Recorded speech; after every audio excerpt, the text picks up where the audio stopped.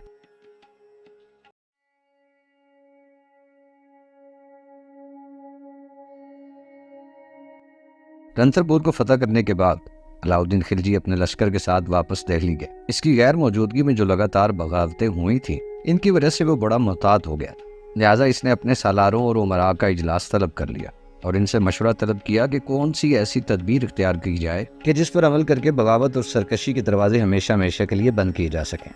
علاؤالدین خلجی کے اس سوال پر اس کے سارے امراء اور سالاروں نے ایک دوسرے سے مشورہ کیا۔ پھر ان میں سے ایک ان کی نمائندگی کرتے ہوئے بولا، سلطان محترم، جو مشورہ آپ نے طلب کیا ہے اس پہ ہم سب نے غور کیا ہے اور ہم اس نتیجے پر پہنچے ہیں کہ بغاوت اور سرکشی کی 4 بڑی وجوہات ہیں۔ اول یہ کہ بادشاہ رعایا کے حال سے بالکل بے خبر ہے اور رعایا کی بھلائی کی اسے بالکل پرواہ نہ ہو تو ایسی صورتحال میں بغاوت ہوتی ہے۔ دوسرا یہ کہ ملک میں شراب نوشی کا رواج عام ہو تو شراب نوشی کی وجہ سے انسان کی نفسانی خواہشات میں شدت پیدا ہو جاتی ہے، اس کی بدنیتی کا مادہ ابھرنے لگتا ہے، انسان نشے کے عالم میں اپنے آپ سے بالکل باہر ہو جاتا ہے اور اپنی خواہشات کی تسکین اور تکمیل کے لیے کچھ بھی کرنے سے گریز نہیں کرتا۔ اس کا نتیجہ یہ ہوتا ہے کہ لوگ ایک دوسرے کے ارادے سے واقف ہو جاتے ہیں اور پھر ہم خیالی کی بدولت آپس میں مل کر ملک میں ہنگاموں اور شورشوں کی آگ کو بھڑکا دیتے ہیں۔ تیسرے یہ کہ امراء اور اراکین سلطنت کا آپس میں گہرا تعلق اور ربط ہو تو بھی خطرناک ہے۔ جب امراء آپس میں شیر و شکر ہوتے ہیں تو اس وقت ان میں سے کوئی ایک کسی فعل کا ارتکاب کرتا ہے تو باقی تمام اس کا ساتھ دے دیتے ہیں۔ اس بنا پر یہ صورتحال بغاوت اور سرکشی کو جنم دیتی ہے۔ چوتھی وجہ یہ ہے کہ مال و دولت کی اگر فراوانی ہو جائے تو کم ظرفوں کو اور کمینوں کو ان کی حیثیت سے زیادہ دولت مل جاتی ہے تو وہ اپنی حد سے بڑھ جاتے ہیں۔ ان کے ذہنوں میں طرح طرح کے خیالات پیدا ہو جاتے ہیں، وہ ہر چیز پر قابض ہونے کی تمنا کرنے لگتے ہیں، یہاں تک کہ ان کی حریص نگاہیں حکومت کو بھی اپنے ہاتھ میں لینے سے گریز نہیں کرتی۔ علاؤالدین کو اپنے مشیروں کی یہ بات بے حد پسند آئی، لہٰذا اس نے اس پر عمل کا ارادہ کیا۔ رعایا کے حالات سے باخبر رہنے کے لیے علاؤالدین نے چاروں طرف معتبر مخبر مقرر کر دیے اور خفیہ خبر رسانی کے محکمے کو اس قدر ترقی دی کہ اسے ملک کے تمام اچھے برے حالات کی خبر ہونے لگی۔ اس محکمے کی ترقی یہاں تک پہنچی کہ امراء اور اراکین سلطنت رات کے وقت اپنے گھروں میں جو بھی بات کرتے تھے ان کی اطلاع بھی بادشاہ کو پہنچ جایا کرتی تھی۔ صبح کے وقت جب کوئی امیر بادشاہ کے سامنے پیش ہوتا تو بادشاہ اس کے سامنے گزشتہ رات کی گفتگو کی رپورٹ رکھ دیتا اور وہ امیر اس تحریر کو پڑھ کر پریشان ہو جاتے، اس لیے کہ اس رپورٹ میں ایک ایک بات بالکل صحیح طریقے سے لکھی ہوئی ہوتی تھی۔ اس کارروائی کا نتیجہ یہ ہوا کہ لوگ آپس میں باتیں کرنے سے گریز کرنے لگے۔ اس کے علاوہ لوگ اپنے گھروں میں آدھی رات کے وقت زور سے بولتے ہوئے جھجکتے تھے۔ عام طور پر تمام گفتگو اشاروں کنایوں سے ہونے لگی تھی۔ اس صورتحال سے ہر طرف امن و امان کا دورہ ہو گیا، تمام راستے پر امن ہو گئے۔ سوداگر اور تجارت پیشہ لوگ بغیر کسی خوف و خطر کے راتوں کو سفر کیا کرتے تھے۔ دہلی سے لے کر بنگال، تلنگانہ، مالابار، سندھ، گجرات کی شاہراہیں بالکل محفوظ ہو گئی تھی۔ دہلی سے لاہور اور کابل اور کشمیر تک کی شاہراہیں بالکل پر امن ہو گئی اور مسافر رات کو بھی سفر کرنے لگے۔ کہتے ہیں لاہور شہر کی سڑکیں اس حد تک محفوظ ہو گئی کہ چوری اور ڈاکہ زنی کی کوئی واردات نہ ہوئی تھی۔ مسافر جس قدر مال و اسباب چاہتے اپنے ساتھ لے جاتے۔ راستے کے جنگلوں میں ڈاکو اور چوروں سے بے خطر ہو کر چین کی نیند سویا کرتے تھے اور تمام مال و اسباب ان کے پاس پڑا رہتا تھا۔ مسافر دوران سفر جس گاؤں سے بھی گزرتے اس گاؤں کا سرکردہ ان کی پوری توجہ سے اوبگت کرتا۔ خبر رسانی کا سارا نظام درست کرنے کے بعد اب علاؤالدین خلجی نے شراب نوشی کی طرف توجہ دی۔ اس سلسلے میں علاؤالدین نے پہلا اقدام یہ کیا کہ خود شراب پینی بند کر دی اور یوں محفل بادہ نوشی ختم ہو گئی۔ کئی عیش و عشرت کی محفلوں پر بھی پابندی لگا دی گئی۔ بدائیوں کے دروازے کے پاس شراب کے انگنت مٹکے توڑ کر شراب خاک میں ملا دی گئی۔ ساغروں اور سرائیوں کو پاش کر دیا گیا۔ شراب پینے کے لیے جو سونے اور چاندی کے برتن استعمال کیے جاتے تھے ان کو پگھلا دیا گیا اور ان سے سکے ڈال کر شاہی خزانے میں داخل کر دیے گئے۔ شہر میں عام اعلان کر دیا گیا کہ بادشاہ نے شراب نوشی سے توبہ کر لی ہے، لہذا جو شخص شراب پیے گا یا بیچے گا اس کو سخت سزا دی جائے گی۔ علاؤالدین خلجی نے اپنے تمام مقبوضہ علاقوں میں اس قسم کے احکامات بھیجے اور لوگوں نے ان پر بسر و چشم عمل کرنا شروع کر دیا۔ بادشاہ کے حکم پر لوگوں نے اپنے گھروں سے شراب نکال کر سڑکوں اور شاہراہوں پر بہا دی۔ کہا جاتا ہے کہ شاہی حکم کے بعد سڑکوں اور گلیوں میں اتنی شراب نظر آئی کہ برسات کے موسم کی طرح ہر طرف کیچڑ ہی کیچڑ نظر آتا تھا۔ شراب پینے والے اس صورتحال کو حسرت بری نظروں سے دیکھتے تھے اور زبان سے توبہ بھی کرتے تھے۔ شہر کے چوکیدار بڑی چوکسی اور تندہی سے اس امر کا خیال رکھتے کہ شراب کا کوئی برتن شہر کے اندر نہ جانے پائے۔ اگر کبھی کوئی شخص گھاس، لکڑیاں یا دیگر سامان کے اندر شراب کا برتن چھپا کر شہر کے اندر لے جانے کی کوشش کرتا تو اسے اپنی اس کوشش میں ناکامی کا منہ دیکھنا پڑتا۔ چوکیدار فوراً اس قسم کے لوگوں کو تاڑ لیتے اور شراب حاصل کر کے ضبط کر لی جاتی۔ یہ ضبط ہوئی شراب فیل خانے میں پہنچا دی جاتی اور ہاتھیوں کو پلا دی جاتی۔ علاؤالدین کے دور میں کہتے ہیں کہ ہاتھیوں کی زندگی قابل رشک تھی، اس لیے کہ انہیں پینے کے لیے شراب مل جاتی تھی اور وہ اپنی زندگی کے ایام عیش و عشرت میں بسر کرتے تھے۔ ان تمام حفاظتی تدابیر اور شدید احکامات کے باوجود کچھ لوگ کسی نہ کسی بہانے اور چالاکی سے اگر شراب شہر میں لانے میں کامیاب ہو جاتے تو انہیں پکڑ لیا جاتا اور انہیں قید و بند کی سزاؤں کے ساتھ ذلت اور رسوا کرنے والا سلوک کیا جاتا۔ وہ ہمیشہ مخبروں کی نگاہوں میں رہتے تھے۔ اب شراب نوشی کے خلاف علاؤالدین نے مزید سختی برتنا شروع کر دی۔ اس نے بدایوں دروازے کے باہر ایک کنواں کھودنے کا حکم دیا۔ جب یہ کنواں کافی گہرا ہو گیا تب اس نے حکم دیا کہ ہر وہ شخص جو شراب پیتا ہوا پکڑا جائے، شراب پیتا، شراب بیچتا یا شراب خریدتا ہوا پکڑا جائے، ان سب کو گرفتار کر کے اس کنویں میں پھینک دیا جائے۔ لہٰذا جب بھی کوئی شراب بیچتا یا شراب خریدتا ہوا پکڑا جاتا تو اس کو اس کنویں میں پھینک دیا جاتا اور اس کنویں کے اکثر قیدی دوران اسیری مر جاتے اور جو لوگ اس قید سے رہائی حاصل کرتے تھے ان کی صحت ایسی خراب ہوتی تھی کہ برسوں تک علاج معالجہ کرواتے پھرتے تھے۔ اب علاؤالدین نے دو باتوں پر تو عمل کر لیا تھا، جاسوسی کا نظام درست کر لیا، شراب نوشی پر پابندی بھی لگا دی۔ اب تیسری بات یہ تھی کہ اس نے شاہی حکم کے ذریعے امراء اور درباریوں کو آپس میں بادشاہ کے حکم کے بغیر رشتے ناطے کرنے پر پابندی لگا دی۔ اس کے علاوہ ایک دوسرے کی دعوتیں کرنے کا دستور بھی ختم کر دیا گیا۔ اس حکم پر فوراً عمل کیا گیا۔ اس کا نتیجہ یہ ہوا کہ امراء اور اراکین سلطنت ایک دوسرے کے لیے بیگانے ہو۔ یوں امراء کی طرف سے بھی علاؤالدین کے لیے بغاوت کا کوئی خطرہ نہ رہا۔ چوتھی تجویز پر اس نے اس طرح عمل کیا کہ وہ تمام قصبے جو معافی وقف یا کسی اور وجہ سے رعایا کے قبضے میں تھے وہ شاہی تحویل میں لے لیے۔ بادشاہ نے ہر امیر اور غریب پر جائز اور ناجائز اثر ڈال کر ان کی تمام دولت حاصل کر کے شاہی خزانے میں جمع کر دی۔ اس اقدام کا نتیجہ یہ ہوا کہ لوگ کھانے پینے سے بھی محتاج ہو گئے اور روزگار حاصل کرنے کے لیے دوڑ دھوپ کرنے لگے، لہٰذا انہیں اتنی فرصت ہی نہ رہی کہ وہ فتنوں اور ہنگاموں کی طرف متوجہ ہوں۔ اپنے مشیروں کی بتائی ہوئی چاروں تجاویز پر عمل کرنے کے بعد علاؤالدین نے سلطنت میں ایسے قوانین جاری کرنے کا ارادہ کیا کہ جن کی روح سے ملک میں مساوات کا دورہ ہو جائے، کمزوروں اور طاقتوروں میں کوئی فرق باقی نہ رہے، دیہاتوں کے مکھیوں اور عام لوگوں کے مقابلے پر جو امتیازات حاصل ہیں انہیں ختم کر دیا جائے۔ اس سلسلے میں علاؤالدین خلجی نے حکم دیا کہ زمین کی پیمائش کی جائے، تمام پیداوار کا نصف حصہ شاہی خزانے میں داخل کر دیا جائے۔ اس حکم کا اطلاق مکھیا اور عام رعایا پر بھی کیا گیا۔ وہ رقم جس پر مکھیا اپنا حق سمجھتے تھے وہ بھی وصول کر کے شاہی خزانے میں داخل کی گئی۔ مکھیا کے علاوہ عام لوگوں کے لیے بھی 2 بھینسوں، 2 گائے اور 12 بکریوں سے زیادہ جانور رکھنے پر پابندی لگا دی گئی۔ اس کے علاوہ جو لوگ جانور رکھتے تھے ان سے جانوروں کی تعداد کے مطابق چرائی کا موصول بھی لیا جاتا تھا۔ اس صورتحال کا نتیجہ یہ ہوا کہ بہت سے عاملوں اور اہلکاروں کو اپنے پیشے میں کوئی فائدہ نظر نہ آیا اور انہوں نے یہ کام چھوڑ دیا۔ گاؤں کے چودھریوں اور مکھیوں کی زندگی کا نظام بالکل درہم برہم ہو گیا۔ وہ لوگ جو انتہائی امیرانہ شان و شوکت کے ساتھ زندگی بسر کرتے تھے، جن کا لمحہ لمحہ عیش و عشرت کی نظر ہوتا تھا کہ ان کے گھروں کی عورتیں دوسرے خوشحال گھرانوں میں ملازمتیں کر کے گزر بسر کا سامان فراہم کرنے لگی تھی۔ کچھ مورخین یہ بھی لکھتے ہیں کہ اس کے بعد میں آنے والے دور میں زمین کی پیمائش اور مالیہ وصول کرنے کا جو نظام شیر شاہ سوری نے قائم کیا تھا وہ نظام دراصل علاؤالدین خلجی کا جاری کردہ تھا اور یہ اس کی ذہنی اختراع تھی۔ علاؤالدین خلجی بالکل ان پڑھ تھا، اس بنا پر وہ کبھی کبھی ان خیالات کا اظہار کرتا تھا کہ ملک کی حکمرانی اور بادشاہت کا نظام صرف بادشاہ کی رائے اور اس کی مصلحت سے تعلق ہوتا ہے۔ ان سیاسی کاموں سے خداوند تعالیٰ کی شریعت کا کوئی تعلق نہیں۔ مذہبی علماء کا کام صرف اتنا ہے کہ وہ مختلف قسم کے مقدموں کا فیصلہ کریں، خاندانی جھگڑوں کو ختم کریں اور خداوند تعالیٰ کی عبادت کے بہترین طریقے بتائیں۔ اپنی اس غلط رائے پر علاؤالدین ہمیشہ عمل کرتا اور کسی معاملے میں شریعت کی پرواہ نہ کرتا۔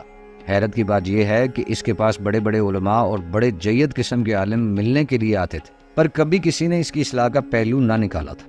لیکن جب علاؤالدین خلجی نے اصلاحات جاری کی، جاسوسی کا نظام قائم کیا، اس کے علاوہ شراب نوشی پر پابندی عائد کی اور اس کے لیے سزا کے احکامات بھی جاری کیے، امراء کی رپورٹیں اس کے پاس آنا شروع ہو گئی، تب ان رپورٹوں کو پڑھنے کے لیے اس نے کچھ لکھنا پڑھنا شروع کر دیا اور بڑی تیزی کے ساتھ لگاتار کوششیں کرتے ہوئے اس نے پڑھنا شروع کر دی۔ ساتھ ہی اس نے فارسی کی کچھ کتب کا مطالعہ بھی کرنا شروع کیا۔ اس طرح اس نے لکھائی پڑھائی پر توجہ دیتے ہوئے مختلف علوم کی کتابوں کا مطالعہ شروع کر دیا۔ اس کا نتیجہ یہ ہوا کہ اس کے ذہن میں جو فاسد خیالات آتے رہے تھے وہ اصلاح پذیر ہوئے اور اسے اس بات کا یقین آ گیا کہ علماء اور قاضی نیک نیت اور پاک باطن لوگ ہیں۔ یہ لوگ دنیاوی فوائد کے لالچ میں گرفتار ہو کر مسائل گڑا نہیں کرتے۔ عقائد کی اس تبدیلی کے بعد علاؤالدین خلجی کبھی کبھار علماء کی مجلس میں شرکت کرتا اور ان سے شرعی مسائل کے بارے میں گفتگو بھی کرنے لگا، اس لیے کہ اب اس نے لکھنا پڑھنا شروع کر دیا تھا۔ علاؤالدین خلجی نے جب لکھنا پڑھنا سیکھ لیا اور علماء کی مجلسوں میں بیٹھنا شروع کیا تو ایک روز اپنی سلطنت کے قاضی مغیث الدین کے پاس بیٹھا ہوا کہ انہیں مخاطب کر کے علاؤالدین کہنے لگا، میں تم سے چند مسائل کے بارے میں کچھ پوچھنا چاہتا ہوں۔ چونکہ علاؤالدین نے زندگی بھر علماء سے کوئی بات ہی نہ کی تھی، ہمیشہ انہیں مطلب پرست اور دغاباز سمجھ کر ان سے کبھی کسی قسم کا مشورہ نہ کیا تھا، اس لیے قاضی صاحب علاؤالدین کی بات سن کر دل ہی دل میں خائف ہوئے کہ خدا جانے کیا مصیبت نازل ہونے والی ہے۔ اس صورتحال کو دیکھتے ہوئے قاضی مغیث الدین نے ہاتھ باندھ کر بادشاہ سے عرض کی، حضور مجھے اب ایسا محسوس ہوتا ہے کہ میرا آخری وقت قریب آ گیا ہے، اس لیے کہ آپ کوئی مسئلہ پوچھنے کی زحمت نہ فرمائیں بلکہ شاہی ملازموں کو یہ حکم دیں کہ ابھی اور اسی وقت میرا سر قلم کر دیں۔ علاؤالدین نے قاضی صاحب سے اس ڈر اور خوف کی وجہ پوچھی تو جواب میں قاضی نے جواب دیا، حضور مجھ سے کچھ بھی دریافت فرمائیں گے میں اس کا صحیح جواب دوں گا، اگر یہ جواب حضور کی مرضی کے خلاف ہوا تو پھر میرا زندہ رہنا مشکل ہو جائے گا۔ اگر میں نے آپ کی خوشی کو پیش نظر رکھتے ہوئے غلط جواب دیا اور پھر بعد میں آپ نے دیگر علماء سے میرے جواب کی تصدیق کرائی تو پھر مجھ پر جھوٹ بولنے کا الزام ثابت ہو جائے گا اور اس صورتحال میں بھی میرا حشر وہی ہوگا جو پہلی صورت میں ہوگا۔ قاضی کا جواب سن کر علاؤالدین مسکرایا اور اس نے قاضی سے کہا، میں جو کچھ تم سے دریافت کروں تم اس کا جواب اسلامی شریعت کے مطابق دینا اور یہ یقین رکھو سچ بولنے کی وجہ سے تمہیں کوئی نقصان نہیں پہنچے گا۔ اس کے بعد بادشاہ نے قاضی سے کچھ سوالات کیے اور قاضی نے اس کے تسلی بخش جوابات دیے۔ جو سوالات اور جوابات ہوئے وہ کچھ اس طرح تھے، علاؤدین خلجی نے پہلا سوال کیا، اسلامی شریعت کی روح سے کسی ہندو کو ذمہ اور خراج گزار کہا جا سکتا ہے؟ قاضی نے کہا، مذہب اسلام کی روح سے ان غیر مسلموں کو ذمہ کہا جاتا ہے جو اسلامی حکمران کے عاملوں کی طلب کرنے پر بغیر کسی حیل و حجت کے مال اور خراج ادا کرتے ہیں۔ اگر بادشاہی عامل ان غیر مسلموں کی کوئی بےعزتی بھی کریں تو انہیں ضبط کے ساتھ برداشت کرنی چاہیے اور مال کی ادائیگی میں کسی قسم کی کوتاہی نہیں کرنی چاہیے۔ علماء مذہب اسلام نے غیر مسلموں سے متعلق یہ حکم دیا ہے کہ یا تو وہ مذہب اسلام قبول کر لیں یا قتل کر دیا جائے۔ احادیث صحیحہ سے بھی اسی فتوے کی تائید ہوتی ہے، لیکن امام اعظم ابو حنیفہ نے غیر مسلموں کو قتل کرنے سے منع کیا ہے اور اس کی جگہ جزیہ وصول کرنے کا حکم دیا ہے۔ اس لیے غیر مسلموں سے سخت گیری کے ساتھ جزیہ وصول کرنا چاہیے تاکہ یہ تشدد اور سخت گیری قتل کے قائم مقام ہو سکے۔ یہ جواب سن کر علاؤدین مسکرایا اور کہا کہ تم نے جو کچھ کہا ہے وہ قرآن مجید سے ماخوذ ہے۔ میں نے اپنے ذاتی غور و فکر سے جو طریقہ اختیار کیا وہ یہی ہے کہ میں غیر مسلموں سے ایسا ہی سلوک کرتا ہوں۔ اب علاؤدین نے دوسرا سوال کیا، اکثر ایسا ہوتا ہے کہ بادشاہی اہلکار لوگوں سے رشوت کے طور پر کچھ رقم حاصل کر لیتے ہیں، کیا اس طریقہ کار کو چوری کے مترادف سمجھا جانا چاہیے؟ قاضی نے جواب دیا، شاہی اہلکار اپنی معمولی تنخواہ کے علاوہ جو ان کی ضرورت کے لیے کافی ہو اگر کوئی رقم وصول کریں تو بڑی سختی کے ساتھ ان سے یہ رقم واپس لینی چاہیے، لیکن چوروں کے لیے جو ہاتھ کاٹنے کی سزا ہے وہ ان لوگوں پر جاری نہیں کی جا سکتی۔ قاضی کا جواب سن کر علاؤدین کہنے لگا، میں نے بھی سزا کا یہی قانون رائج کیا ہے۔ شاہی اہلکار جو رقم بددیانتی سے حاصل کرتے ہیں میں بڑی سختی کے ساتھ ان سے یہ واپس لے لیتا ہوں تاکہ لالچی اور ظالم اہلکار رعایا کو تنگ نہ کرے اور رشوت لینے کا رواج ختم ہو جائے۔ تیسرا سوال یہ ہے کہ میں نے اپنی عمارت کے زمانے میں دیوگڑھ سے جو مال و دولت حاصل کیا اس پر کس کا حق ہے، میرا یا رعایا کا؟ وہ میری ملکیت ہے یا بیت المال کی؟ قاضی نے جواب دیا، اس تمام مال و دولت میں آپ کا حق اتنا ہی ہے جتنا ان لوگوں کا جنہوں نے یہ سب کچھ حاصل کرنے میں آپ کی مدد کی۔ علاؤدین کو یہ جواب بھی پسند آیا اور اس نے کہا، بھلا یہ کیسے ہو سکتا ہے کہ جو رقم میں نے اپنی عمارت کے زمانے میں حاصل کی اور جسے شاہی خزانے میں داخل نہیں کیا گیا وہ کس طرح بیت المال کی امانت ہو سکتی ہے؟ اس پر قاضی صاحب نے پھر جواب دیا، بادشاہ اپنی ذاتی محنت اور قوت سے جو کچھ حاصل کرتا ہے اس میں کسی اور کا حصہ نہیں ہوتا، لیکن جو دولت اسلامی لشکر کی وجہ سے بادشاہ حاصل کرے اس پر اس کا حق اس قدر ہوتا ہے کہ جس قدر ایک عام لشکری کا۔ علاؤدین نے چوتھا سوال کیا، لشکر اسلام کی مدد سے جو دولت حاصل کی جائے اس میں میرا اور میری اولاد کا کتنا حصہ بنتا ہے؟ اس پر قاضی نے علاؤدین کی طرف غور سے دیکھا اور کہا، اب مجھے ایسا لگتا ہے کہ میری موت کا وقت قریب ہے۔ آپ کو میرا پہلا جواب بھی پسند نہیں آیا تھا اور یہ جواب تو کچھ اور ہی زیادہ ناپسندیدہ ہو جائے گا۔ قاضی کو سن کر علاؤدین نے کہا، تم میرے سوال کا صحیح جواب دو اور اپنی جان کو بالکل محفوظ سمجھو۔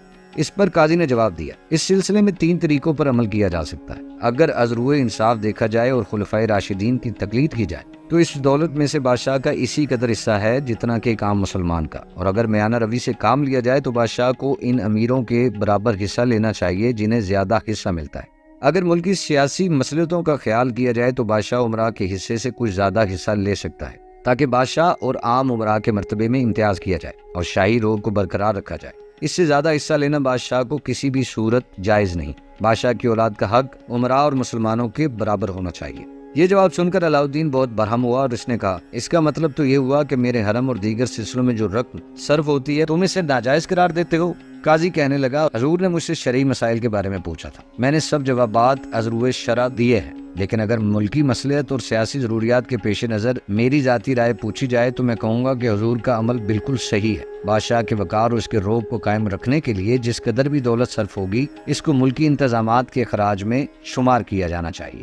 علاؤدین نے 5واں سوال کیا، میرا معمول ہے جو لشکری ضرورت کے وقت حاضر نہیں ہوتا میں اس سے سزا کے طور پر 3 سال کا معاوضہ واپس لے لیتا ہوں، اور باغیوں اور سرکشوں کو میں ان کے ساتھیوں، ہمراہیوں اور بیوی بچوں سمیت موت کے گھاٹ اتار دیتا ہوں، اور ایسے مجرموں کی تمام دولت حاصل کر کے شاہی خزانے میں داخل کر دیتا ہوں۔ باغیوں سے میں کسی قسم کی رعایت نہیں کرتا اور ان کا نام و نشان مٹا کر ملک میں امن و امان کی فضا پیدا کرتا ہوں۔ شرابیوں، بدکاروں، چوروں وغیرہ کو شدید سزائیں دیتا ہوں۔ میرا خیال ہے تم ان سب باتوں کو شرع کے خلاف کہو گے۔ علاؤدین کے یہ جملے سن کر قاضی اپنی جگہ پر اٹھ کھڑا ہوا اور کونے میں جا کر اپنے سر کو ہاتھوں پر رکھ کر زمین بوس ہوا اور بڑے ادب سے علاؤدین خلجی کو مخاطب کیا۔ حضور نے جو باتیں بیان فرمائی ہیں وہ شریعت کے احکامات کے خلاف۔ علاؤدین خلجی یہ جواب سن کر بہت سٹ پٹایا اور بوکھلا کر اس کمرے سے نکل کر حرم سرا کی طرف چلا گیا۔ قاضی مغیث الدین پریشانی کے عالم میں وہاں سے رخصت ہوا تاکہ جلد از جلد گھر پہنچے۔ اب انہیں اپنی زندگی کا کوئی یقین نہ تھا۔ انہوں نے اپنے اہل و عیال سے ہمیشہ کے لیے رخصت طلب کی اور اپنے قتل کے شاہی فرمان کا انتظار کرنے لگا۔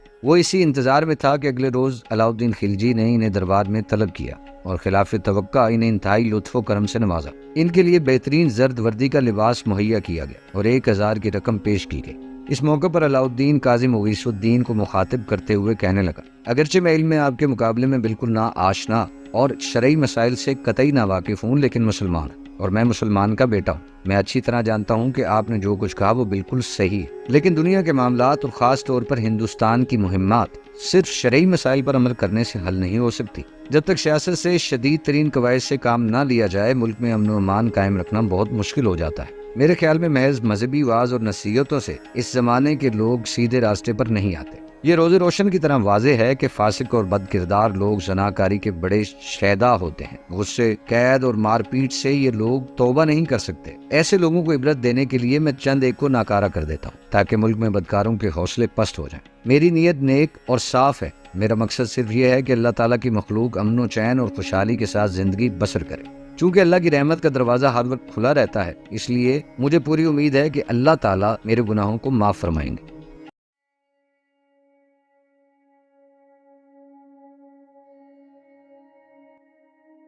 علاؤدین خلجی سیریز کی 7ویں قسم باعث زمانہ آپ کی خدمت میں حاضر ہے۔ شراب نوشی پر پابندی لگانے اور دیگر اصلاحات کے بعد علاؤدین خلجی نے اب پھر فتوحات کا سلسلہ شروع کیا۔ اس نے 2 بڑے لشکر تیار کیے۔ ایک لشکر کو اس نے بنگال کے راستے تلنگانہ سے ہوتے ہوئے ورنگل نام کے مشہور و معروف اور مستحکم قلعے پر حملہ آور ہونے کے لیے روانہ کیا، اور دوسرا لشکر خود لے کر وہ قلعہ چتوڑ کی طرف فتح کے لیے روانہ ہوا۔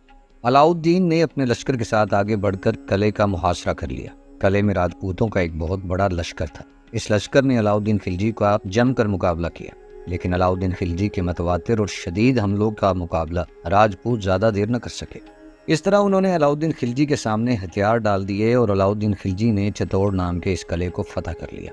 علاؤدین خلجی نے یہ قلعہ اپنے بڑے بیٹے خضر خان کے حوالے کیا اور اس قلعے کا نام اس نے خضر آباد رکھا۔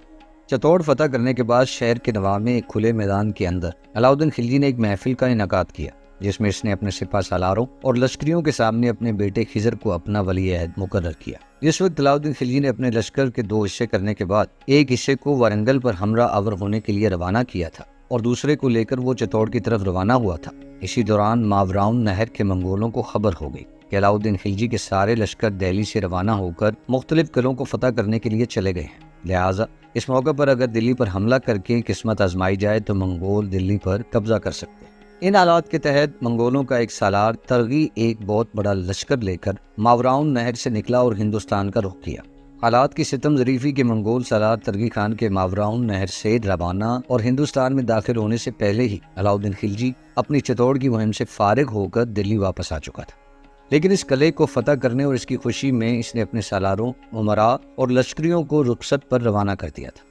اس کے علاوہ اس کے لشکر کا آدھا حصہ وارنگل کی طرف بھی گیا ہوا تھا۔ منگولوں کا سالار ترغی خان شکست و ریخت اور تباہی کا کھیل کھیلتا ہوا ہندوستان میں داخل ہوا۔ علاؤدین خلجی کو منگولوں کے اس لشکر کے آنے اور حملہ آور ہونے کی اطلاع ملی تو وہ بڑا متفکر ہوا۔ اس کا آدھا لشکر پہلے ہی وارنگل کی طرف تھا، باقی رخصت پر تھا، جبکہ منگول بڑی تیزی سے پیش قدمی کرتے ہوئے دلی کے قریب پہنچ گئے۔ یہ صورتحال دیکھتے ہوئے علاؤدین نے ہمت نہیں ہاری، بلکہ جس قدر مختصر سا لشکر اس کے پاس دلی میں تھا، اسے لے کر وہ باہر نکلا اور لشکر کے چاروں طرف خندق کھدوائی اور لشکر گاہ کے آس پاس خار بندی کروا کر تمام راستوں کو اچھی طرح سے بند کر دیا تاکہ منگول آتے ہی اس کے لشکر پر حملہ آور نہ ہو سکے۔ اس کے ساتھ ہی تیز رفتار قاصد اپنے امراء اور رخصت پر گئے ہوئے سالاروں کی طرف روانہ کرنے کے ساتھ جو لشکر وارنگل گیا ہوا تھا اسے بھی طلب کر لیا۔ اب منگولوں کا لشکر دریا جمنا کے کنارے پہنچ گیا۔ منگولوں کے اس لشکر کی تعداد 1,20,000 کے قریب تھی۔ منگولوں نے جب آتے ہی دیکھا کہ علاؤدین کے پاس جو لشکر ہے اس کے ارد گرد اس نے خندق کھودی ہے، خندق کے نواح میں خاردار تاریں بھی لگا دی ہیں، تب وہ اس پر حملہ آور ہوتے ہوئے ہچکچائے۔ لہٰذا علاؤدین پر حملہ آور ہونے کی بجائے انہوں نے دلی کے اطراف میں حملہ آور ہو کر وہاں لوٹ مار کا بازار گرم کرتے ہوئے اپنی حالت کو استحکام بخشنا شروع کر دیا۔ اس طرح منگولوں نے لوٹ مار کے ان حملوں میں کول اور برن کے مقامات کو خوب لوٹا، لیکن علاؤدین خلجی پر حملہ آور ہوتے ہوئے ہچکچا رہے تھے کہ کہیں خاردار تاروں میں الجھ کر ہی نہ رہ جائیں۔ لہٰذا انہوں نے ادھر ادھر چھاپے مارتے ہوئے غلہ اور دوسرا سامان جمع کرنا شروع کر دیا۔ علاؤدین خلجی بھی اسی کشمکش اور تفکرات میں ابھی گھرائی ہوا تھا کہ منگولوں کے سردار ترغی خان کو اصل حالات سے آگاہی ہو گئی۔ اس کے مخبروں نے یہ اطلاع دی کہ علاؤدین خلجی کا ایک بہت بڑا لشکر جو وارنگل کی طرف کیا ہوا تھا اسے طلب کر لیا گیا ہے اور وہ بڑی برق رفتاری سے دلی کا رخ کیے ہوئے ہے۔ ترغی خان کے طلائیہ گروں نے اسے یہ بھی بتایا کہ علاؤدین خلجی نے جو امراء اور سالار اور لشکری رخصت پر بھیجے تھے وہ بھی گروہ در گروہ آنا شروع ہو گئے ہیں اور عنقریب علاؤدین خلجی کے پاس اپنا پورا لشکر جمع ہو جائے گا، اور جب ایسا ہو چکے گا تو علاؤدین خلجی خود خاردار تاروں کو ہٹا کر اور خندق کو عبور کر کے منگولوں پر ایسا حملہ آور ہوگا کہ انہیں پسپا ہونے پر مجبور کر دے گا۔ یہ خبریں جب منگولوں کے سردار ترغی کو ملی تب وہ بڑا متفکر ہوا، لہٰذا دلی پر حملہ آور ہونے کے بجائے اس نے پسپائی اختیار کی اور اپنے لشکر کو لے کر واپس چلا گیا۔ ترغی خان اپنا لشکر لے کر واپس تو ہو گیا، لیکن منگول بار بار ہندوستان پر حملہ آور ہو کر قسمت آزما رہے تھے، شاید وہ ہندوستان پر قبضہ کرنا چاہتے تھے۔ ترغی خان کے جانے کے بعد چنگیز خان کا نواسا ایک اور سالار کے ساتھ ایک بہت بڑا لشکر جمع کر کے ہندوستان میں داخل ہوا۔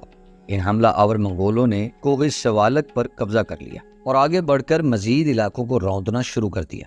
ان کا مقابلہ کرنے کے لیے علاؤدین خلجی نے اپنے سالار غازی ملک اور ملک کافور کو ایک بہت بڑا لشکر دے کر روانہ کیا، اور اپنے دونوں سالاروں کو روانہ کرتے ہوئے علاؤدین نے انہیں نصیحت کی کہ منگولوں پر حملہ آور ہو کر ان کی تباہی اور قتل میں پوری جاں فشانی سے کام لیا جائے، ان کے کسی بھی آدمی کو زندہ واپس نہ جانے دیا جائے۔ یہ حکم ملنے کے بعد غازی ملک اور ملک کافور بڑی برق رفتاری سے منگولوں کی طرف بڑھے۔ منگولوں اور علاؤدین کے لشکر کے درمیان بڑی خونریز جنگ ہوئی، جس میں علاؤدین کے لشکر نے منگولوں کو بدترین شکست دی۔ ان کے سالاروں کو گرفتار کر لیا گیا، ان کے بے شمار لشکریوں کو موت کے گھاٹ اتار دیا گیا، باقیوں کو گرفتار کر لیا گیا۔ اس جنگ میں غازی ملک کے ہاتھ 20,000 بہترین گھوڑے بھی لگے۔ اس طرح فتح حاصل کرنے کے بعد قیدیوں اور گھوڑوں کو لے کر غازی ملک اور ملک کافور دونوں علاؤدین کی خدمت میں حاضر ہوئے۔ علاؤدین اس فتح پر بہت خوش ہوا، اس نے فتح کا جشن منانے کا حکم دیا۔ منگولوں کے لشکر کے دونوں سرداروں کو اس نے قتل کروا دیا۔ 20,000 گھوڑے علاؤدین خلجی نے اپنے سالاروں اور امراء میں تقسیم کر دیے، اور جو منگول اس جنگ میں گرفتار ہوئے تھے ان سے علاؤدین نے قلعے کے برجوں کی تعمیر کے لیے کام لینا شروع کر دیا۔ منگولوں کو مار بھگانے کے بعد علاؤدین خلجی نے اپنے ملتان کے حاکم عین الملک کو مالوا اور اجین پر حملہ آور ہونے کا حکم دیا۔ عین الملک ایک خاصا بڑا لشکر لے کر ملتان سے نکلا، مالوا، چندر ہری، جالور اور اجین کی فتح کے لیے روانہ ہوا۔ پہلے وہ مالوا پہنچا، وہاں راجہ پونا 40,000 گھوڑ سواروں اور 1,00,000 پیادوں کے زبردست لشکر کے ساتھ عین الملک کے لیے مقابلے پر آیا۔ فریقین میں زبردست مارکہ آرائی ہوئی، جس کے نتیجے میں عین الملک کو فتح اور راجہ کو بدترین شکست اٹھانا پڑی اور راجہ میدان جنگ سے بھاگ گیا۔ عین الملک نے آگے بڑھ کر اجین دارا نگری اور چندر ہری پر قبضہ کر کے علاؤدین کی خدمت میں فتح نامہ روانہ کیا۔ کہتے ہیں دارالسلطنت میں اس فتح کی بڑی خوشی منائی گئی۔ اس فتح کے بعد علاؤدین خلجی کی زندگی میں ایک عجیب و غریب واقعہ پیش آیا جو علاؤدین خلجی کے دور حکومت میں بڑی اہمیت رکھتا ہے۔ دراصل اس زمانے میں جیتور کا راجہ رتن سین دہلی میں علاؤدین خلجی کی قید میں تھا۔ علاؤدین خلجی کو کسی نے بتا دیا کہ راجہ کی عورتوں میں ایک پدمنی نامی عورت ہے جو بلا کی خوبصورت اور حسن میں لاجواب ہے۔ چنانچہ علاؤدین خلجی نے راجہ رتن سین کو پیغام بھجوایا کہ اگر اسے آزادی کی خواہش ہو تو رانی پدمنی کو بادشاہ کے ملاحظے کے لیے پیش کرے۔ راجہ نے یہ شرط منظور کر لی اور اپنے چند معتبر آدمیوں کو اپنے علاقوں کی طرف روانہ کیا کہ وہ اس کے بال بچوں اور رانی پدمنی کو لے کر دلی آئیں۔ ان حالات کی خبر جب راجہ کے رشتہ دار راجپوتوں کو ہوئی تو انہوں نے اس بات پر راجہ کو بڑی لعنت ملامت کی اور فیصلہ کیا کہ اگر راجہ رتن سین نے رانی پدمنی کو علاؤدین خلجی کے سامنے پیش کیا تو وہ راجہ کو زہر دے کر ہلاک کر دیں گے تاکہ اپنے خاندان کی عزت اور آبرو کو بچا سکیں۔ راجہ رتن سین کی ایک بیٹی تھی جو بڑی عقل مند اور دانشور تھی۔ وہ اپنوں اور بیگانوں میں ایک ممتاز حیثیت رکھتی تھی۔ اس نے اپنے رشتہ داروں کے ارادوں سے مطلع ہو کر ان سے کہا، میری سمجھ میں ایک تجویز آئی ہے، اگر اس پر عمل کیا جائے تو میرے باپ کی جان اور عزت دونوں کو بچایا جا سکتا ہے، لہٰذا میں تم لوگوں سے کہوں گی کہ میرے باپ کو زہر دینے کا ارادہ نہ کیا جائے۔ اس نے بتایا، تجویز یہ ہے کہ راجپوت جاں بازوں کا ایک گروہ مسلح ہو کر دلی جائے، جب رات کا ایک پہر گزر جائے تو یہ گروہ دلی میں داخل ہو کر یہ مشہور کر دے کہ رانی پدمنی اپنے لواحقین کے ساتھ دلی میں داخل ہو گئی ہے تاکہ بادشاہ کی خدمت میں حاضر ہو۔ راجہ رتن سین کی بیٹی نے یہ بھی کہا، راجپوت زندان کے پاس پہنچ کر رک جائیں اور اپنی تلواروں کو نیام سے باہر نکال لیں اور قید خانے پر حملہ کر دیں، وہاں کے پاسبانوں کو قتل کر کے میرے باپ کو نکال کر ایک گھوڑے پر سوار کر کے جلد از جلد اپنے علاقوں کی طرف بھاگ پڑیں۔ اس طرح جب میرے باپ کو زندان سے رہا کروا لیا جائے گا تو پدمنی کو علاؤدین کے سامنے پیش کرنے سے انکار کر سکے گا۔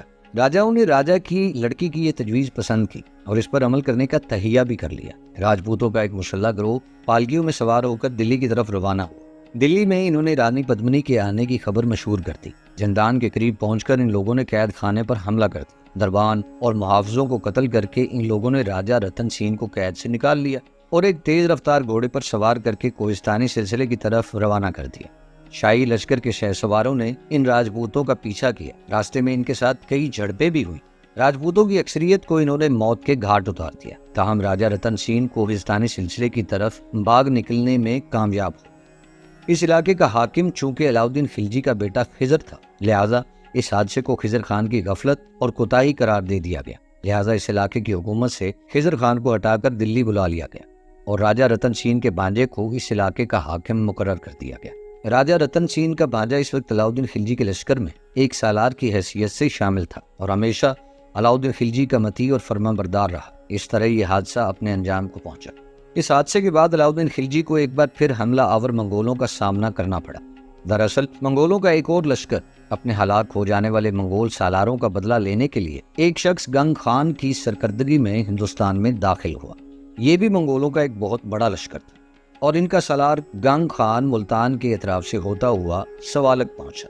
علاؤدین کو خبر ہوئی کہ منگولوں کا ایک اور سالار جس کا نام گنگ خان ہے ایک بہت بڑا لشکر لے کر ہندوستان میں داخل ہوا ہے اور حملہ آور ہونا چاہتا ہے۔ تب علاؤدین نے اپنے سالار غازی ملک کو اس کا مقابلہ کرنے کے لیے روانہ کیا۔ غازی ملک دریائے سندھ کے کنارے اپنے لشکر کے ساتھ خیمہ زن ہو گیا۔ منگول جب مختلف علاقوں کو لوٹتے ہوئے گرمیوں کے موسم میں دریائے سندھ کے کنارے پہنچے تو غازی ملک اپنے لشکر کے ساتھ ان کے ساتھ ٹکرا گیا۔ غازی ملک علاؤدین خلجی کے بہترین سالاروں میں شمار کیا جاتا تھا۔ اس نے نہ صرف منگولوں پر جان لیوا حملہ کرتے ہوئے ان کے لشکر کی اکثریت کو موت کے گھاٹ اتار دیا، بلکہ ان کے سپہ سالار اعلیٰ گنگ خان کو بھی گرفتار کر لیا۔ اس کے گرفتار ہوتے ہی جو منگول لشکری بچ گئے تھے وہ بھی بھاگ کھڑے ہوئے۔ حملہ آور منگولوں کی تعداد 60,000 کے لگ بھگ تھی۔ غازی ملک کے ان پر حملہ آور ہونے سے منگولوں کا ایک ایسا قتل عام کیا گیا کہ بامشکل ان میں سے 3-4 ہزار کو ہی اپنی جانیں بچا کر بھاگنے کا موقع ملا۔ اس دوران جب منگول بھاگے تو ان کے پڑاؤ میں ان کے بیوی بچوں کو گرفتار بھی کر لیا گیا تھا۔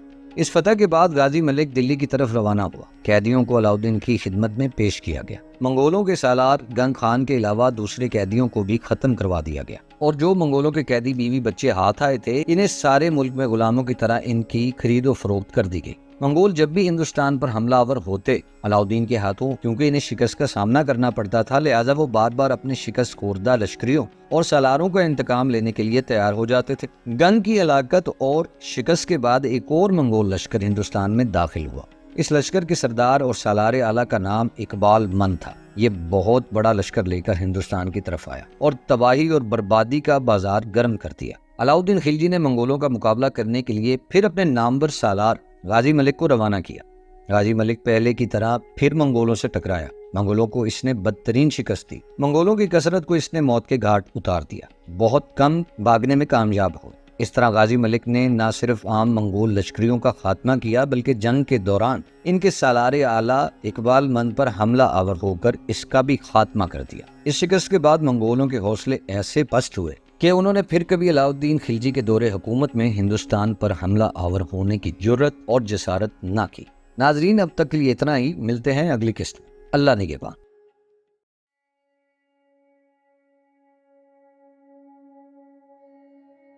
منگولوں کے حملے سے کسی قدر سکون ملنے کے بعد علاؤدین خلجی نے دکن کی طرف توجہ دی۔ دراصل دکن میں دیوگڑھ کا راجہ علاؤدین خلجی کا مطیع اور فرمان بردار اور خراج گزار تھا۔ یہ وہی راجہ رام دیو تھا جس سے مال و دولت حاصل کرنے کے بعد علاؤدین خلجی نے تخت و تاج حاصل کیا تھا۔ دیوگڑھ کے راجہ رام دیو نے لگاتار 3 سال سے خراج ادا نہ کیا تھا۔ ساتھ ہی علاؤدین خلجی کے مخبر جو بڑی تیزی سے کام کر رہے تھے وہ علاؤدین کو یہ بھی خبریں دینے لگے کہ رام دیو کے افعال اور کردار سے بغاوت کی بو آنے لگی۔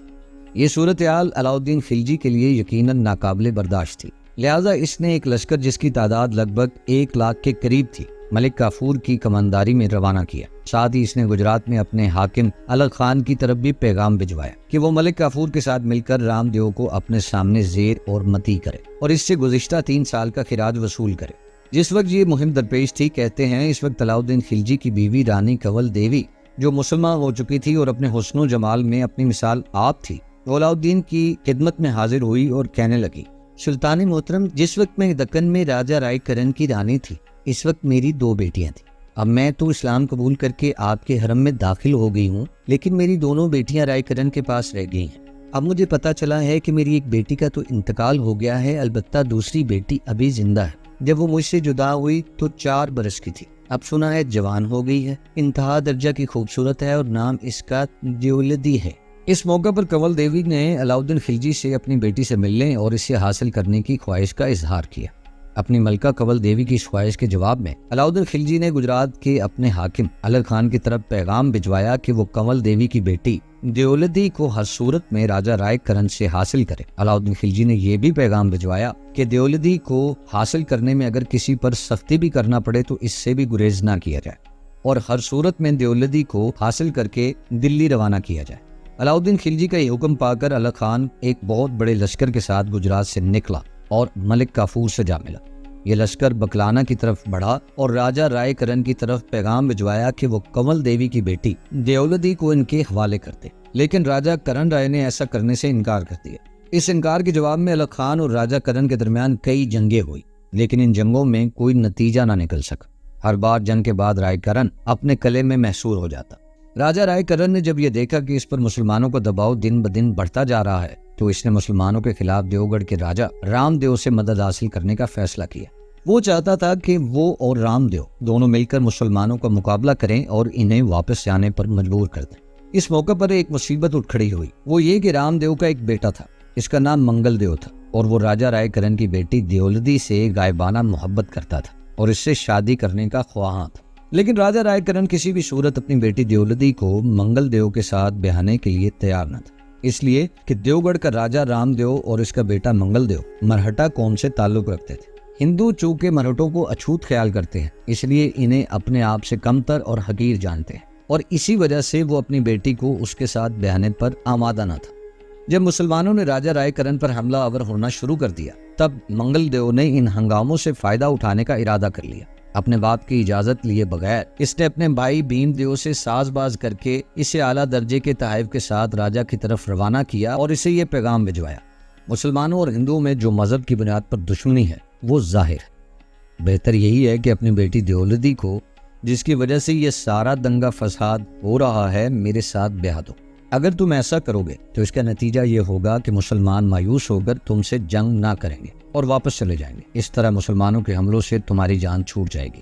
رائے کرن نے منگل دیو کی اس تجویز سے اتفاق کر لیا، لہٰذا بھیم دیو نے اس سلسلے میں اس سے رابطہ قائم کیا تو اس نے قبول کر لیا کہ وہ اپنی بیٹی کو بھیم دیو کے ساتھ روانہ کر دے گا تاکہ اسے منگل دیو کے ساتھ بیاہ دیا جائے۔ مورخین لکھتے ہیں کہ دیولدی اتنی خوبصورت تھی کہ اگر اس کی شادی منگل دیو سے ہوتی تو یوں لگتا جیسے کسی پری کو بدصورت دیو کے ساتھ بیاہ دینے کی حامی بھر لی گئی ہو۔ الغ خان کو جب ان حالات کا علم ہوا تو وہ بڑا فکر مند ہوا۔ وہ تو ہر صورت میں دیولدی کو دلی بھجوانا چاہتا تھا، لہٰذا اپنے سالاروں سے مشورہ کرنے کے بعد اس نے اپنی پوری طاقت اور قوت کے ساتھ رائے کرن پر حملہ آور ہونا شروع کر دیا۔ الغ خان اور اس کے لشکروں کے حملے ایسے زوردار اور جان لیوا تھے کہ رائے کرن ان کا مقابلہ نہ کر سکا، جس کے نتیجے میں رائے کرن کو بدترین شکست ہوئی اور وہ جنگ کے میدان سے راجہ رام دیو کے شہر دیوگڑھ کی طرف بھاگا۔ اب صورتحال یہ پیدا ہو گئی تھی کہ راجہ رام دیو کے بیٹے منگل دیو نے اپنے بھائی بھیم دیو کو جن حفاظتی دستوں کے ساتھ دیولدی کو لانے کے لیے بھیجا تھا، انہی دستوں کے ساتھ اور اپنی بیٹی کے ہمراہ رائے کرن بھی دیوگڑھ کی طرف بھاگ نکلا۔ الغ خان نے رائے کرن کے مرکزی شہر کا تمام مال و اسباب اپنے قبضے میں کر لیا، انگنت ہاتھی اس کے ہاتھ آئے۔ اس کے بعد اس نے رائے کرن کا تعاقب شروع کر دیا۔ الغ خان جنگلوں کوہستانوں کو عبور کرتا ہوا برق رفتاری سے رائے کرن کا پیچھا کر رہا تھا، یہاں تک کہ وہ راجہ رام دیو کے مرکزی شہر دیوگڑھ تک پہنچ گیا، لیکن اس تعاقب کے دوران نہ اسے راجہ رائے کرن اور نہ ہی اس کی بیٹی دیولدی نظر آئی۔ الغ خان نے اپنے لشکر کے ساتھ دیوگڑھ کے نواح میں پڑاؤ کر لیا اور اس کے لشکری ادھر ادھر پھیل گئے۔ الغ خان کی خوش قسمتی کہ تعاقب کرنے کے باوجود جب رائے کرن اور دیولدی نہ ملی تو بڑا مایوس اور افسردہ تھا۔ اس بنا پر وہ سوچ رہا تھا کہ اس سلسلے میں علاؤدین خلجی کو کیا جواب دے گا، لیکن شاید قدرت اس کی مدد پر آمادہ تھی، اس لیے کہ اس کے جو لشکری اپنے پڑاؤ کے اطراف میں پھیلے ہوئے تھے، انہوں نے دیکھا کہ ایک لشکر دیوگڑھ کی طرف جانے والی شاہراہ پر نمودار ہوا تھا۔ انہوں نے سمجھا کہ یہ لشکر راجہ رام دیو کے لشکر کا ایک حصہ ہے اور یہ مسلمانوں پر حملہ آور ہونے کے لیے آ رہا ہے۔ چنانچہ ادھر ادھر بکھرے ہوئے تمام لشکری یکجا ہو کر ان کا مقابلہ کرنے کے لیے تیار ہو گئے۔ دراصل یہ راجہ رام دیو کا لشکر نہیں تھا، نہ ہی وہ مسلمانوں پر حملہ آور ہونے کے لیے آ رہے تھے، بلکہ یہ وہ لشکر تھا کہ جس کی حفاظت میں راجہ رائے کرن اور اس کی بیٹی دیولدی دیوگڑھ کی طرف جا رہے تھے۔ انہیں دیکھتے ہی مسلمان لشکریوں نے ان پر حملہ کر دیا۔ دونوں لشکروں کے درمیان گمسان کا رن پڑا۔ مسلمان لشکریوں نے ایسی تیز تیر اندازی ان پر کی کہ وہ تیر اندازی کی تاب نہ لاتے ہوئے بھاگ کھڑے ہوئے۔ اس دوران کہتے ہیں کہ ایک تیر اس گھوڑے کو لگا جس پر دیولدی بیٹھی ہوئی تھی۔ اس تیر کے لگنے سے گھوڑا بیکار ہو کر زمین پر گر گیا، جس کی وجہ سے دیولدی بھی زمین پر گر گئی۔ کچھ مسلمان لشکریوں نے آگے بڑھ کر دیولدی کے علاوہ جو دوسرے قیدی تھے انہیں گھیر لیا، ساتھ ہی وہ دیولدی کو بھی تلاش کرنے لگے۔ دیولدی کے ساتھ اس کی ایک داسی بھی تھی۔ اس نے جب دیکھا کہ یہ مسلمان ہیں اور دیولدی کی تلاش میں ہے، تب وہ زور زور سے چلانے لگی اور مسلمان لشکریوں کو اشارہ کر کے وہ دیولدی کی نشاندہی کرنے لگی۔ چنانچہ اس داسی کے اشارے پر مسلمان لشکری دیولدی کی طرف متوجہ ہوئے اور اسے انتہائی عزت اور احترام سے الغ خان کے پاس لے گئے۔ الغ خان دیولدی کو حاصل کر کے انتہا کا خوش تھا۔ جنگ اس نے ترک کر دی، اس لیے کہ دونوں راجاؤں کو وہ زید تو کر چکا تھا۔ دیولدی کو لے کر فوراً اپنے لشکر کے ساتھ مال غنیمت کا سارا سامان سمیٹتا ہوا گجرات کی طرف روانہ ہو گیا۔ گجرات پہنچ کر الغ خان نے دیولدی کو پالکی میں بٹھا کر دلی کی طرف روانہ کر دیا۔ دیولدی جب دلی پہنچی تب اس کی ماں ملکہ کنول دیوی اسے دیکھ کر بہت خوش ہوئی۔ کنول دیوی اور علاؤالدین خلجی کے باہمی مشورے سے دیولدی کو علاؤالدین خلجی نے اپنے بیٹے خضر خان کے ساتھ بیاہ دیا۔ دوسری طرف ملک کافور الغ خان کے گجرات کی طرف واپس جانے کے بعد دیوگڑھ کے راجہ رام دیو کی طرف متوجہ ہوا، اس لیے کہ راجہ رائے کرن کو الغ خان خود ہی زیر کر چکا تھا۔ ملک کافور نے جب آگے بڑھ کر دیوگڑھ کا محاصرہ کیا تو دیوگڑھ کا راجہ رام دیو بڑا پریشان ہوا۔ اسے یہ تو خبر ہو چکی تھی کہ الغ خان راجہ رائے کرن کو شکست دے چکا ہے اور یہ کہ رائے کرن کی بیٹی بھی دلی پہنچ چکی ہے، لہٰذا ارد گرد سے اسے کہیں بھی مدد ملنے کی کوئی امید نہ تھی۔ چنانچہ اپنے سارے عزیز و اقارب اور سالاروں کے ساتھ وہ ملک کافور کی خدمت میں حاضر ہوا۔ جو خراج اس نے نہ ادا کیے تھے اس رقم کی ادائیگی بھی کی، ساتھ ہی بے شمار تحفے تحائف بھی پیش کیے۔ اس طرح جب دیوگڑھ فتح ہو گیا تو دیوگڑھ میں رام دیو کے بیٹے منگل دیو کو چھوڑا گیا، جبکہ رام دیو کو ملک کافور اپنے ساتھ دلی لے گیا۔ رام دیو جب دلی میں علاؤالدین خلجی کے پاس پہنچا تو علاؤالدین نے اس کی بڑی عزت افزائی کی، کیونکہ اسے معلوم تھا کہ رام دیو کے خزانے ہی کی وجہ سے اسے تخت و تاج کا مالک بننا نصیب ہوا تھا۔ رام دیو پر علاؤالدین خلجی نے مزید مہربانی یہ کی کہ اسے عزت و احترام کے ساتھ واپس دیوگڑھ روانہ کر دیا اور اسے اپنے علاقوں پر حکمرانی پر بحال کر دیا۔ جن دنوں گجرات کا حاکم الغ خان دیولدی کو حاصل کرنے اور ملک کافور دیوگڑھ پر حملہ آور ہونے میں مصروف تھا، انہی دنوں علاؤالدین خلجی خود ہی ایک لشکر لے کر دلی سے نکلا اور سوانہ نام کے قلعے پر حملہ آور ہونے کا ارادہ کیا۔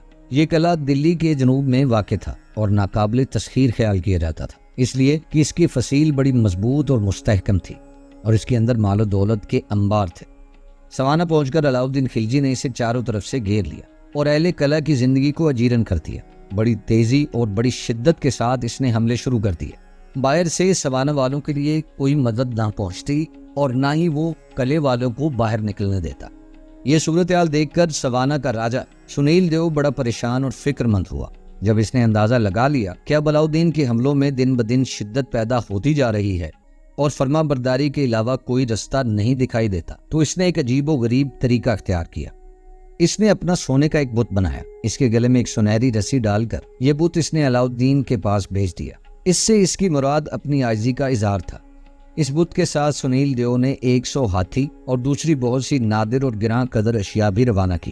ساتھ ہی اس نے اپنی غلطی کی معافی بھی مانگی، مطیع اور فرما بردار رہنا قبول کیا۔ علاؤالدین نے خوش مزاجی کے طور پر اس بت کو تو قبول کر لیا اور راجہ کو کہلا بھیجا کہ جب تک تم خود حاضر نہ ہوگے کوئی بات مانی نہیں جائے گی۔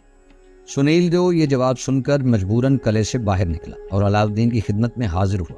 اس طرح قلعے پر علاؤالدین کا قبضہ ہو گیا۔ کہتے ہیں کہ قلعے کی تمام اشیاء یہاں تک کہ سوئیاں اور چاقو تک ضبط کر لیے گئے۔ اس ضبط شدہ سامان میں سے جو اشیاء قیمتی تھی انہیں سلطنت کے لیے رکھ لیا گیا، باقی اشیاء کو علاؤالدین نے اپنے لشکر میں تقسیم کر دیا۔ سوانہ کے علاقے کو علاؤالدین نے اپنے امراء اور سالاروں میں جاگیر کے طور پر تقسیم کر دیا، تاہم خالی قلعے کا انتظام سنیل دیو کے ذمے رہنے دیا۔ انہی دنوں ایک عجیب و غریب واقعہ بھی دلی میں پیش آیا۔ کہتے ہیں ان دنوں جالور کے راجہ کانیر دیو نے دلی میں قیام کیا ہوا تھا۔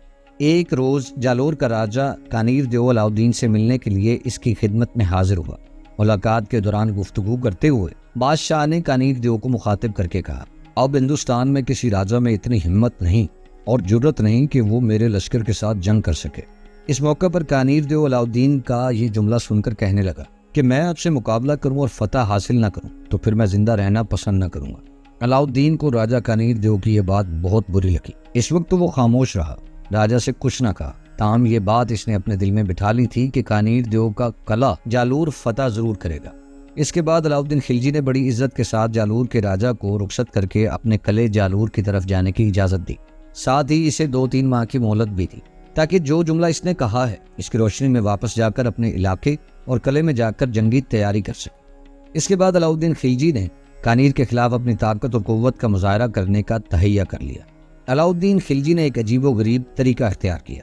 اس کی ایک لونڈی تھی جس کا نام گل بہشت تھا۔ اس کے بیٹے کا نام شاہین تھا۔ اس نے راجہ کانیر دیو پر حملہ آور ہونے کے لیے جو لشکر تیار کیا، اس کا کماندار کسی سالار کو نہیں بنایا، بلکہ اس کا کماندار اپنی لونڈی گل بہشت کو بنا کر راجہ پر حملہ آور ہونے کے لیے روانہ کیا اور اس کے بیٹے شاہین کو اس کا نائب مقرر کیا۔ گل بہشت لشکر لے کر راجہ کے قلعے جالور پہنچی اور اس نے قلعے کا محاصرہ کر لیا۔ انتہائی جرأت مندی اور بہادری کے ساتھ راجہ کے لشکر کا مقابلہ کیا اور قلعے سے باہر راجہ کے لشکر کو شکست دی۔ اس کے بعد راجہ محصور ہو گیا۔ اب لونڈی گل بہشت نے بڑی شدت کے ساتھ قلعے کا محاصرہ کر لیا۔ اس کی وجہ سے راجہ کانیر دیو بڑا پریشان اور فکر مند ہوا۔ راجہ کا قلعہ فتح ہونے کے قریب ہی تھا کہ بدقسمتی سے گل بہشت بیمار ہو گئی اور چند روز بعد اس بیماری کی وجہ سے انتقال کر گئی۔ گل بہشت کے انتقال کے بعد اس کے بیٹے شاہین نے اپنی ماں کی جگہ سنبھالی اور اس کے نقشے قدم پر چلتے ہوئے کانیر دیو کے قلعے پر حملہ آور ہوتے ہوئے کانیر دیو کا جینا حرام کر دیا۔ علاؤالدین خلجی کو جب گل بہشت کے مر جانے کی خبر ملی تب اس نے اپنے ایک سالار کمال الدین کو لشکر کی کمانداری سنبھالنے کے لیے روانہ کیا۔ اپنی ماں کے بعد وہ کہ شاہین لشکر کو سنبھالے ہوئے تھا لیکن اسے کمانداری کا کوئی تجربہ نہ تھا۔ اس بنا پر کمال الدین وہاں پہنچا کہ کمال الدین علاؤالدین کے عمدہ مجے ہوئے اور تجربہ کار سالاروں میں سے تھا۔ وہ اس انداز سے کانیر دیو پر حملہ آور ہوا کہ قلعے کو اس نے فتح کر لیا اور کانیر دیو ماں اس کے ہمراہیوں اور رشتہ دار وغیرہ کو اس نے قتل کر دیا۔ قلعے کی فتح کے بعد سب سے پہلے کمال الدین نے فتح کی خبر علاؤالدین کو بھجوائی اور قلعے سے جس قدر مال و اسباب ملا تھا وہ بھی دلی روانہ کر دیا۔ کانیر دیو پر فتح حاصل کرنے کے بعد علاؤالدین نے مشہور و معروف اور مضبوط و مستحکم قلعے وارنگل کی طرف توجہ دی۔ علاؤالدین نے اس سے پہلے بھی ایک لشکر اس قلعے پر حملہ آور ہونے کے لیے روانہ کیا تھا، لیکن بدقسمتی سے ان دنوں منگولوں کا ایک لشکر ہندوستان پر حملہ آور ہو گیا، جس کی بنا پر علاؤالدین خلجی کو اپنے لشکریوں کو واپس بلا کر منگولوں کا مقابلہ کرنا پڑا۔ اس بنا پر وارنگل نام کا یہ قلعہ فتح نہ ہو سکا۔ اب علاؤالدین نے پھر اس قلعے کو فتح کرنے کا تہیہ کیا۔ ناظرین، اب تک کے لیے اتنا ہی، ملتے ہیں اگلی قسط میں۔ اپنا خیال رکھیے، اللہ نگہبان۔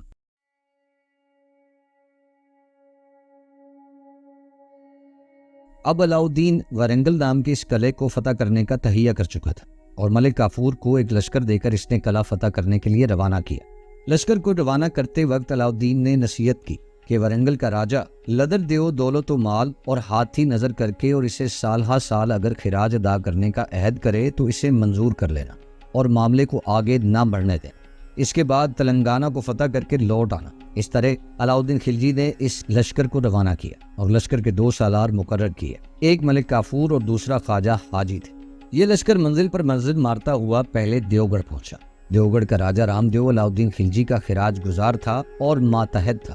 اس نے شاندار طریقے سے مسلمانوں کے لشکر کا استقبال کیا، بہت سے تحفے تحائف بھی پیش کیے۔ دیوگڑھ میں سستانے کے بعد ملک کافور اور خواجہ حاجی اپنے لشکر کو لے کر پھر پیش قدمی کرنے لگے۔ کچھ دور تک راجہ رام دیو، اس کا بیٹا اور عمائدین بھی ان کے ساتھ چلے۔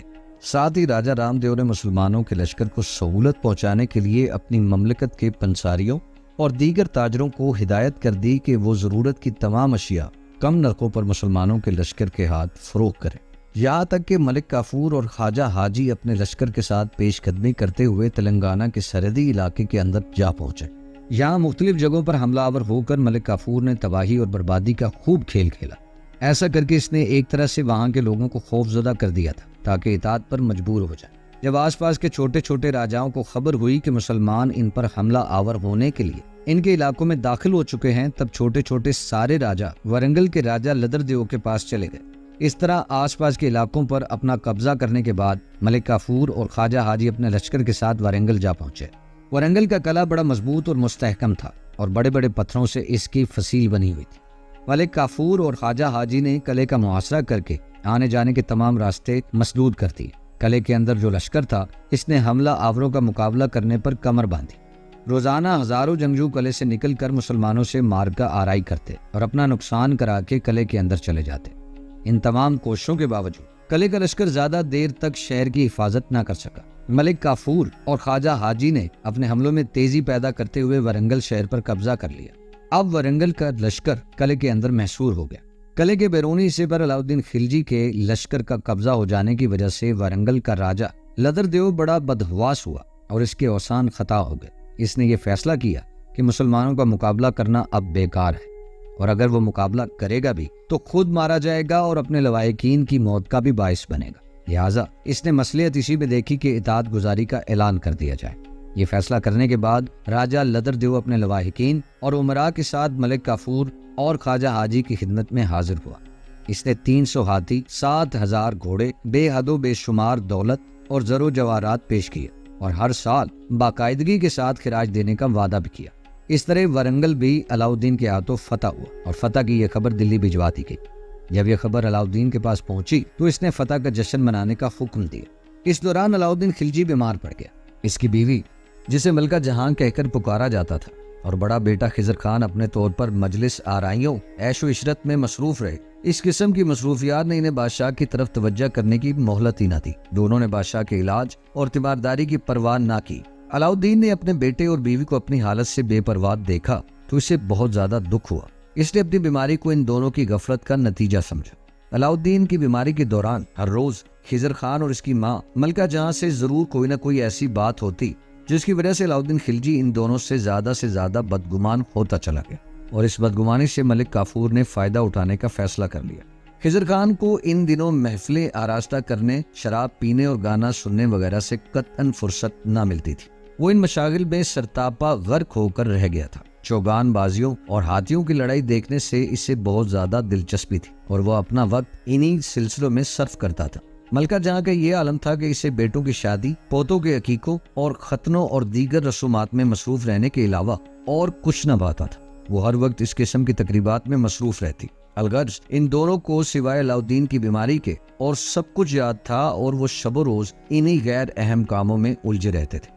علاؤدین نے جب اپنے بیٹے اور بیوی کا یہ حال دیکھا تو اس نے اس سلسلے میں ملک کافور کو بلا کر اپنے بیٹے خضر خان اور ملکہ جہاں کی لاپرواہی کی شکایت کی۔ ملک کافور تو خود ہندوستان کا بادشاہ بننے کا خواب دیکھ رہا تھا، لہٰذا اس موقع کو غنیمت جان کر اس نے بادشاہ سے کہا، میں ان حالات کے پیش نظر اس نتیجے پر پہنچا ہوں کہ خضر خان، ملکہ جہاں اور الغ خان جو تینوں ہی شاہی خاندان کے امراء ہیں، آپ کی موجودگی انہیں بھلی معلوم نہیں ہوتی، اسی لیے وہ تہہ دل سے آپ کی موت کے انتظار میں بیٹھے ہیں۔ جن دنوں ملک کافور علاؤدین خلجی کے بیٹے خضر خان اور اس کی ماں ملکہ جہاں کے خلاف سازشیں کر رہا تھا، انہی دنوں ملکہ جہاں کو جشن مسرت منانے کی تدبیر سوچی۔ اس نے علاؤدین سے اس امر کی اجازت طلب کی کہ شہزادہ شادی خان کو الغ خان کی بیٹی سے بیاہ دیا جائے۔ یہ سن کر ملک کافور کو بادشاہ کے کان بھرنے کا مزید موقع ملا۔ اس نے ادھر ادھر کی باتیں لگا کر بادشاہ کو ان لوگوں کی طرف سے زیادہ بدگمان کر دیا۔ علاؤدین نے ملک کافور کی بار بار شکایت کرنے اور اس کی سازشوں میں آ کر بڑی احتیاط سے کام لیتے ہوئے خضر خان کو شکار کے بہانے امروہہ کی طرف روانہ کر دیا، اور چلتے وقت اس سے کہا، جب میں صحت یاب ہو جاؤں گا تو تمہیں بلا لوں گا۔ کہتے ہیں خضر خان نے روانہ ہوتے وقت یہ منت مانی کہ اگر اس کا باپ صحت یاب ہو گیا تو وہ امروہہ سے دلی تک پیدل چل کر آئے گا۔ جب خضر خان کو یہ معلوم ہوا کہ علاؤدین کی صحت کچھ اچھی ہو رہی ہے تو اس نے اپنی منت پوری کی اور اپنے خاص لشکر کے ساتھ امروہہ سے دلی باپیادہ پہنچ گیا۔ اس کی آمد پر ملک کافور کو علاؤدین کے کان بھرنے کا ایک اور موقع مل گیا۔ ملک کافور نے علاؤدین خلجی کے کان بھرے اور کہا، خضر آپ کی اجازت کے بغیر امروہہ سے دلی آ گیا ہے، اس لیے بادشاہ سلامت اس سے ہوشیار رہنا چاہیے، کہیں امیروں کے ساتھ مل کر سازش نہ کرے اور کوئی نیا فتنہ پیدا نہ کرے۔ علاؤدین کو ملک کافور کا اس بار اعتبار نہ آیا۔ اس نے خضر خان کو بلایا، اس سے ہم آغوش ہو کر اس کی آنکھوں کو چوما اور اسے اجازت دی کہ حرم سرا میں جا کر اپنی ماں اور بہنوں سے ملاقات کرے۔ ملک کافور جو خود ہندوستان کا بادشاہ بننے کا خواب دیکھ رہا تھا، اسے یقین تھا کہ جب تک خضر خان اور اس کے بھائی زندہ ہیں اس وقت تک وہ ہندوستان کا بادشاہ نہیں بن سکتا۔ اس کے راستے کی سب سے بڑی رکاوٹ خضر خان کا خالو الغ خان تھا، جو ایک اچھا سالار، عمدہ سیاست دان تھا اور علاؤدین خلجی کا جان نثار اور مخلص بھی تھا۔ اب ملک کافور نے لگاتار خضر خان اور الغ خان کی شکایتیں کرنی شروع کر دی۔ اس موقع پر اس نے علاؤدین کو مخاطب کر کے کہا، خضر خان فلاں فلاں امراء سے سازشیں کر کے آج کل ہی میں بادشاہ کی جان لینے والا ہے۔ اس کام میں اس کا بھائی شادی خان بھی شامل ہے۔ اپنے ان الزامات کو تقویت پہنچانے کے لیے ملک کافور نے مکاری اور عیاری سے کام لیتے ہوئے چند جھوٹے گواہوں کو بھی پیش کر دیا جو غلام تھے۔ اس طرح ملک کافور نے علاؤالدین خلجی کو خضر خان اور شادی خان کی طرف سے مکمل طور پر متنفر کر کے ان دونوں کی گرفتاری کا فرمان جاری کروا دیا۔ گرفتاری کے بعد ملک کافور نے ان دونوں شہزادوں کو گوالیار کے قلعے میں قید کر دیا۔ ملکہ جہاں کو محل سے نکلوا کر پرانی دلی میں نظر بند کر دیا۔ اس کے ساتھ ساتھ ملک کافور نے پھر عیاری، اوباشی، بدماشی اور مکاری سے کام لیتے ہوئے خضر خان کے خالو اور علاؤالدین کے انتہائی مخلص سالار اور امیر الغ خان کی موت کا فرمان بھی جاری کروا دیا۔ الغ خان جو خضر خان اور شادی خان کا خالو تھا اور ابھی حال ہی میں گجرات سے آیا تھا، اس نے علاؤالدین خلجی کے لیے ماضی میں بہترین کارنامے سر انجام دیے تھے۔ وہ ملک کافور کی عیاری کی وجہ سے مارا گیا۔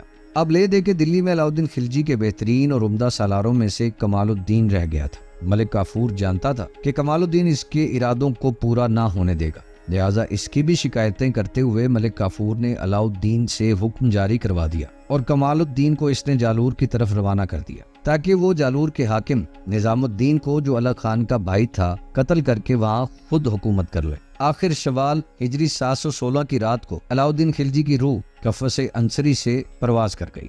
بے شمار زر و جواہرات اور دولت جو محمود غزنوی کو بھی میسر نہ ہوئی اور جسے علاؤالدین نے بڑی محنت سے جمع کیا، دوسروں کے لیے چھوڑ گیا۔